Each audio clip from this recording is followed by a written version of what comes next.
ধন্যবাদ, অসংখ্য ধন্যবাদ। তিনি সৌজন্য রাজনীতির ব্র্যান্ড অ্যাম্বাসাডার, কিন্তু তার এই সৌজন্যই কিন্তু মাঝে মাঝে তার দলের কাছে অস্বস্তির কারণ হয়ে উঠছে। কিন্তু সুপ্রিমো জানিয়ে দিয়েছেন প্রচার মঞ্চ থেকেই যে তোমায় ছাড়ুক, আমরা তোমায় ছাড়বো না। বুঝতেই পারছেন কার কথা বলছি, ঘাটালের তৃণমূল প্রার্থী দেব। আজ আমরা সারাদিন তার সঙ্গেই দেখি তিনি জনসংযোগে কি কথা বলছেন তার ভোটারদের সঙ্গে।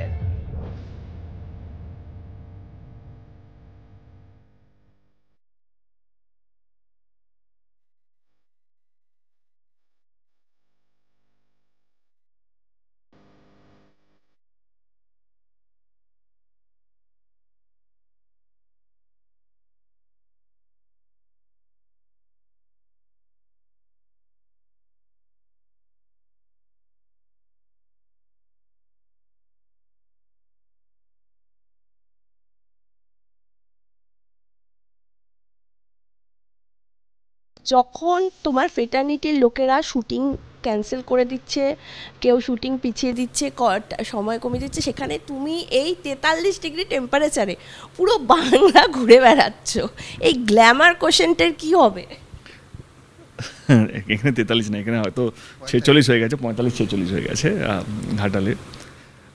কি না, দলের সঙ্গে আছি, এবারে কোথাও যেন মন থেকে চাই কি দল জিতুক, এবার কোথাও যেন চাই কি আমার যাওয়াতে যদি দলের বা যে কোনো প্রার্থীর এবং আমি আমারটাকে বাজি রাখলাম আর কি, ঘাটালটাকে একটু সাইডে রাখলাম।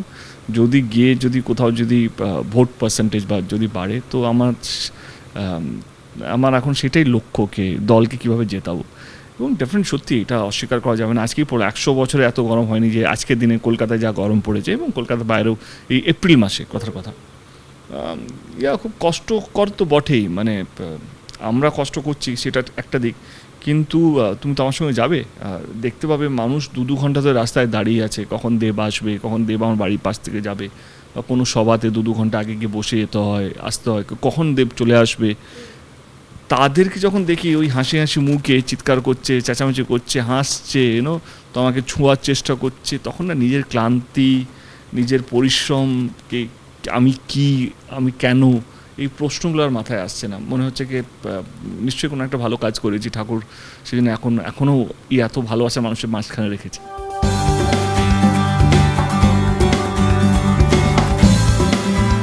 আপনার সঙ্গে আছেন তো? আশীর্বাদ করবেন তো ভাইটাকে? ঠিক আছে, ভালো থাকবেন, আবার আসবো, নেক্সট টাইম ফুটবল খেলে যাবো।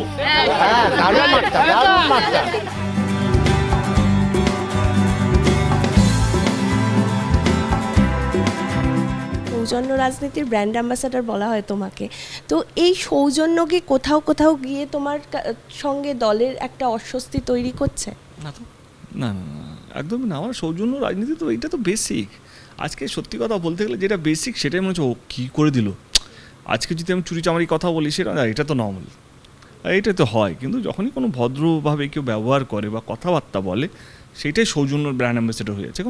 এখন নর্মালটাকেই মনে হচ্ছে অ্যাবনর্মাল, যেটা কমনটাকেই মনে হচ্ছে আনকমন, নর্মালটাকে বেশি ভদ্র মনে হচ্ছে। তো এটা গণতন্ত্রের জন্য খুব যে ভালো জিনিস তা নয় কিন্তু।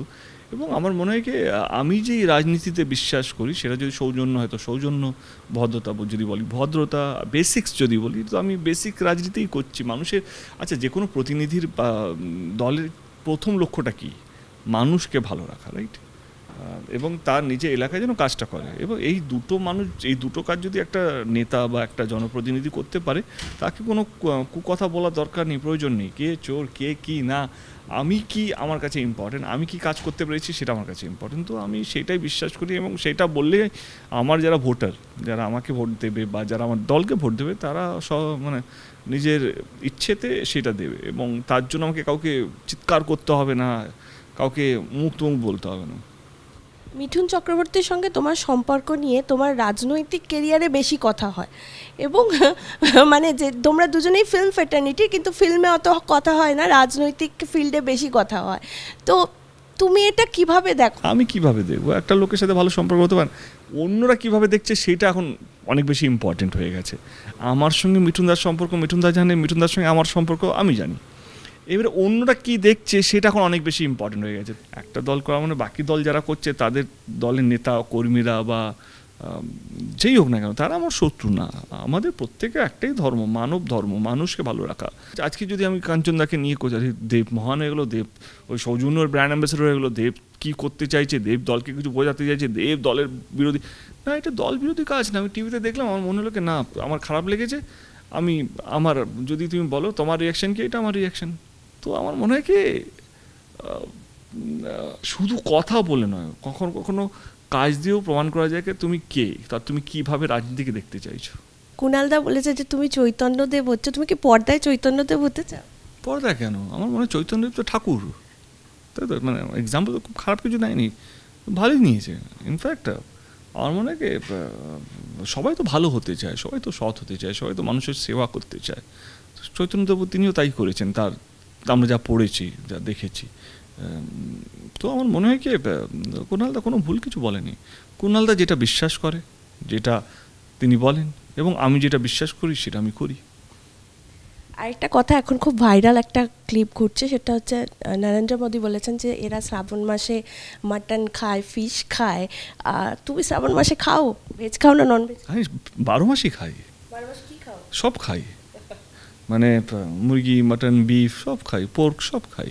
তাহলে কি আমার ধর্ম নষ্ট হয়ে যাচ্ছে? না, আমার মনে হয় কি এটা তো লজ্জার ব্যাপার না। আজকে ধর্ম এমন একটা জায়গায় চলে গেছে যে এখানে ভোট চাইবার জন্য আমরা ঠাকুরকে টেনে আনছি, কখনো জয় শ্রীরাম নাম টেনে, কখনো শিব ঠাকুরের নাম নিচ্ছি, কখনো শ্রাবণ মাসের নাম বলছে, কখনো বলছি নবরাত্রি চলছে, কখনো বলছে। আমার মনে হয় এটা কি, মানে এটা আমাদের পৃথিবীর সবচেয়ে বড় গণতন্ত্র, biggest democracy in the world. আজকে ভোটের বাজারে তুমি জয় শ্রীরাম বলতে হচ্ছে, হিন্দু খাতরে হয়ে যায় ইলেকশন এলেই। আরে এই দেশকে স্বাধীন করার জন্য যতটা হিন্দু লড়েছে অতটা মুসলিমও লড়েছে। এই দেশটা যতটা হিন্দু, যতটা মুসলিমের, যতটা মোদিজি, অতটা মমতা ব্যানার্জি, অতটা আমার, অতটা কাঞ্চন মল্লিক, অতটা তোমার, এবং যে দাদাটা ক্যামেরা ধরে যায় তারও অতটাই এই দেশটা। কিন্তু নির্বাচন আসার সময় আমরা সবাই আলাদা হয়ে যাই। যে রাজনেতা হয় সে সবাইকে নিয়ে চলার মতন হওয়া উচিত। আমার এই একটা জিনিসের প্রচণ্ড আপত্তি আছে, মানে আজকে যা অর্থনীতির অবস্থা যেভাবে নেমেছে, যেভাবে চাকরি যাচ্ছে, যেভাবে চাকরির অবস্থা আমাদের দেশে, স্বাধীনতার পর এত খারাপ অবস্থা কোনোদিনও হয়নি চাকরি।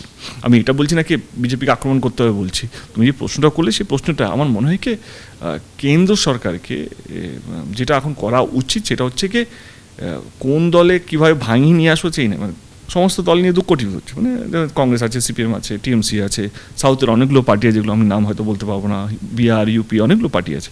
আমি সমস্ত তাদের নেতা, তাদের মুখ, তাদের ফেস, তাদের কর্মী, সমস্ত কিছু নিয়ে 2 কোটি হবে। গত 10 বছরে কেন্দ্র সরকার এই 2 কোটি মানুষকে নিয়ে ভেবেছে কীভাবে তাদেরকে ভাঙিয়ে নিয়ে এসে আমাদের দলে নিয়ে আসবো। যদি 138 কোটি লোকের যদি ভাবতে হতো তাহলে ওই 2 কোটি কোনো ম্যাটার করতো না, কারণ এই 138 কোটিকে নিয়ে ভাবেনি।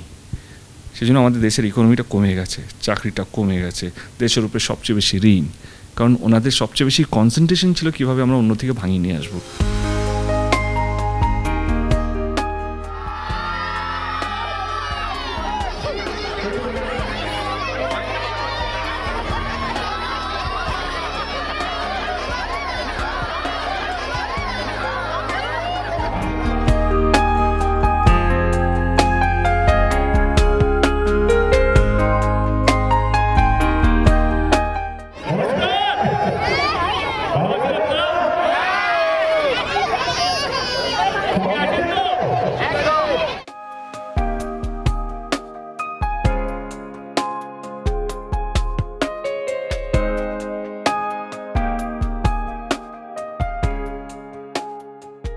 দেবদা কি বলছো তুমি ভোটারদের?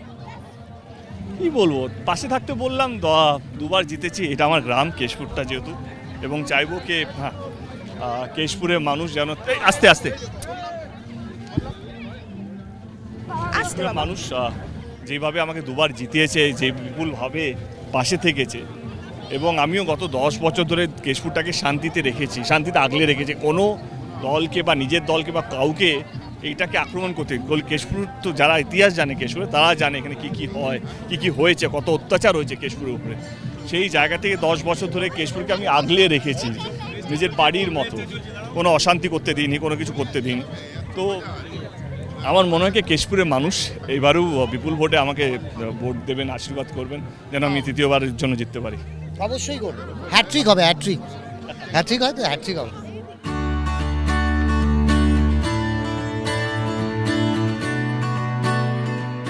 পঁচিশে মে নির্বাচন, যদি মনে হয় আপনার এই ভাইটি, আপনার ছেলেটি, আপনার এই ভাই, আপনার এই গ্রামের ছেলেটি ঠিকঠাক কাজ করতে পেরেছে, তাহলে 25শে মে সমস্ত ভোট যেন জোড়া ফুলের একটি পড়ে। ভালো থাকবেন, দেখা হবে, অসংখ্য ধন্যবাদ।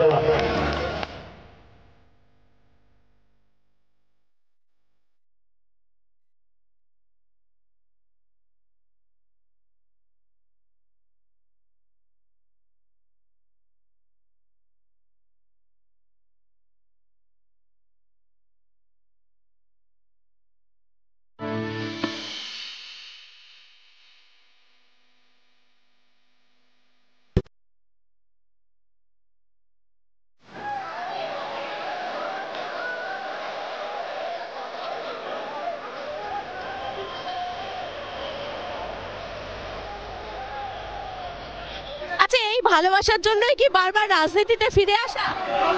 আর নয় তো কি, মানে এইটা তুমি বলো কোথায় পাওয়া যাবে? এই যে মানুষ, এত রাত হয়ে গেছে, অলমোস্ট 9টা বাজতে চললো, 9টা বেজে গেছে, তবুও মানুষ ওয়েট করে আছে। আমাদের আরেকটা জায়গা যাওয়া ছিল, কারণ এত সব জায়গায় নেমে নেমে এতটা দেরি হয়ে গেছে, কিন্তু মানুষ এখন দাঁড়িয়ে আছে।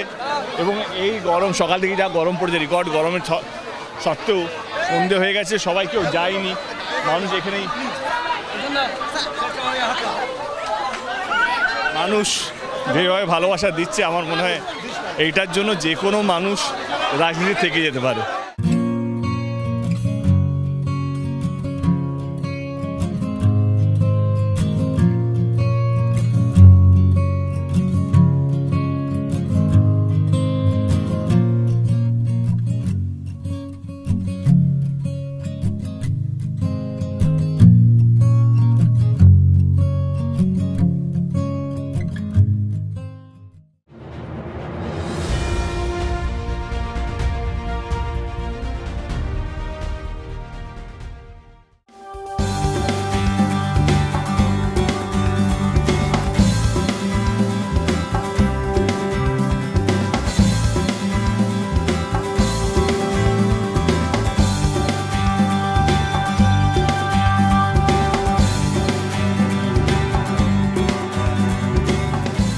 10 বছর হয়ে গেছে আমার রাজনীতিতে, এবং এই এরিয়া নতুন না আমার জন্য, এবং এরাও আমাকে হয়তো দেখেছে। তার সত্ত্বেও যে দেখার ইচ্ছেটা রয়ে গেছে, যে এখনও ভালোবাসে না এই ছেলেটা, পাশে আমি আছি, এই দেব বা দীপক অধিকারী যেন জেতে, এইটাই সবাই প্রার্থনা করছে বা সবাই পাশে আছে, এটাই তো সবচেয়ে বড় পাওনা। আচ্ছা, সবাই প্রচারে বেরিয়ে এখানে খাচ্ছে, ওখানে লুচি ভাজছে, ওখানে ক্যারাম খেলছে, তুমি কিছুই করছো না। আর উপরন্তু কোথাও চা খেতে গেলে, ছবি তুললে তুমি বলছো ক্যামেরা বন্ধ করতে, এটা কেন? কারণ আমি নামলে যেভাবে মানুষ ভিড় করে, আমি একবার ভুল করে আমাকে বলেছিল কি ক্রিকেট খেলতে, ক্রিকেটের মাঠটা একটু হয়ে লাগে না, মানুষ যেভাবে ক্রিকেট, এইটা আমি তারপরে বুঝে গেছি আমাকে দিয়ে এইসব হবে না। চা খেতে গেলে সত্যি চা খাওয়া না, যেভাবে চায়ের দোকানটা একেবারে ভেঙে গেছিলো আর কি, মানে সত্যি ভয় লাগে যে মানুষগুলো বাড়িতে বা যাই বা, তো সেইটা আমার মনে হয় নির্বাচনে সবাই সবার মতো করে একটু গিমিক করে, বাট যাকে সত্যি মানুষ ভালোবাসে না তাকে আর গিমিক করতে হয় না। নতুন কিছু, তুমি তো আজকে সকাল থেকে আমার সঙ্গে আছো, বিকেল থেকে ধরে নাও, দেখতে পাচ্ছ কি যেভাবে মানুষ নেমেছে বা যেখানে যাচ্ছি সেখানে মানুষ যেভাবে আসছে, মানে আমি রাস্তা দেখতে পাচ্ছি, শুধু মাথা দেখতে পাচ্ছি সামনে।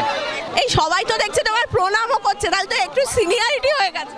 সিনিয়র না, আমি এটা চাইনি, আমি বলেছিলাম কি আমি কি বুড়ো হয়ে যাচ্ছি তোমরা প্রণাম করছো, বলছে না দাদা এটা সম্মান, এইটাকে বয়স যারা বয়স হয়েছে তারাও পাইনি আর কি, এইটাকে কিনতে হয়, এটা বিশ্বাস মানুষের, যেটা আমি হয়তো 10 বছরের রাজনীতিতে করতে পেরেছি হয়তো, এবং এই ভালোবাসাটা আমার কোথাও যেন মনে হয় কি আজীবন আমার কাছে থেকে যাবে।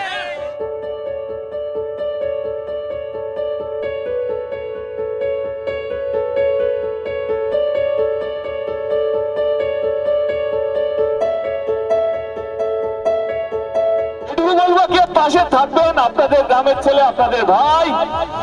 দুবার আপনারা আমাকে জিতিয়েছেন, এই দ্বিতীয়বারের জন্য এসেছি আপনাদের আশীর্বাদ চাইতে। আপনারা সঙ্গে আছেন তো? পাশে থাকবেন তো?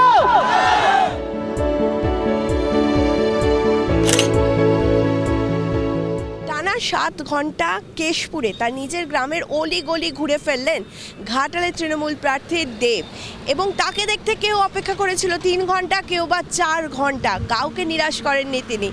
এই জনপ্রিয়তা কতটা প্রভাব ফেলবে ভোট ব্যাংকে, তার জন্য অপেক্ষা করতে হবে আরও বেশ কিছুদিন। ক্যামেরায় তরুণ দাসের সঙ্গে সৌমিতা মুখোপাধ্যায়, জি 24 ঘন্টা, ঘাটাল।